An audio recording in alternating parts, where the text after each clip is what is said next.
Hello everyone. આ તક દરેક માટે નથી, પણ એવા પુરુષો માટે છે જે અંદરથી જાણે છે કે તેઓ વધારે કરી શકે છે.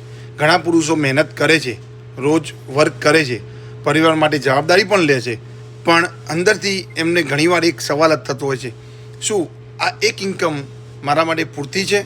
મારે કોઈ પ્લાન બી જરૂરી છે મારા વર્ક સાથે? જો કાલે કંઈ બદલાઈ જાય તો હું શું તૈયાર છું? સાચી સુરક્ષા નોકરી નથી આપતી, સાચી સુરક્ષા સ્કિલ અને સિસ્ટમ આપે છે. હેલો એવરીવન, હું Bhavesh Patel, Kentucky USA, originally from Gujarat, India. Digital business overnight success નથી, હા, પણ ડિસિપ્લિન છે, કન્સિસ્ટન્સી પણ છે અને લોંગ ટર્મ થિંકિંગ છે. અને સૌથી મહત્ત્વની વાત, તમે પોતાની આવક ઓવરનાઇટ રિપ્લેસ નથી કરી શકવાના. કારણ કે કોઈ પણ તમારી કંઈક પ્રોબ્લેમ થયો તો તમે કોઈ ઓવરનાઇટ એ કરી નથી જા. તેના માટે તમે એની લિમિટ રિપ્લેસ કરવી પડશે. તમે નક્કી કર્યું કે હવે ડિપેન્ડ નથી રહું, તમારે કંઈક બિલ્ડ કરવું છે. પતિ તરીકે, એક પિતા તરીકે અથવા એક પુરુષ તરીકે જે પોતાના પરિવાર માટે સ્ટ્રોંગ ફાઉન્ડેશન બનાવવા માગો છો, આ રસ્તો કન્સિડર કરવા જેવો છે. એ ફેમિલી છોડવાનો રસ્તો નથી, એ ફેમિલી માટે વધુ હાજર રહેવાનો રસ્તો છે.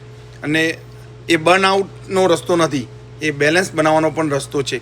ડિજિટલ બિઝનેસ ફક્ત પૈસા માટે નથી, એ કંટ્રોલ માટે છે, ક્લિયરિટી માટે છે અને કોન્ફિડન્સ માટે પણ છે. જો તમે અંદરથી તૈયાર છો અને પરફેક્ટ ટાઈમની રાહ જુઓ છો, તો નાનું શરૂ કરો, શાંતિથી બિલ્ડ કરો અને કન્સિસ્ટન્સીથી આગળ વધો. કારણ કે સાચો પુરુષ ચીસો નથી પાડતો, એ પરિણામથી બોલે છે. Build with purpose, build for family, build for your future. જો તમે પણ વધારે માહિતી જાણવા માગતા હોય ડિજિટલ બિઝનેસ વિશે, તો તમે મને DM કરી શકો છો. અધરવાઇઝ તમે મારી વેબસાઇટ www.bhavesnpatel.com પર જઈને સાઇનઅપ પણ કરી શકો છો. Thank you.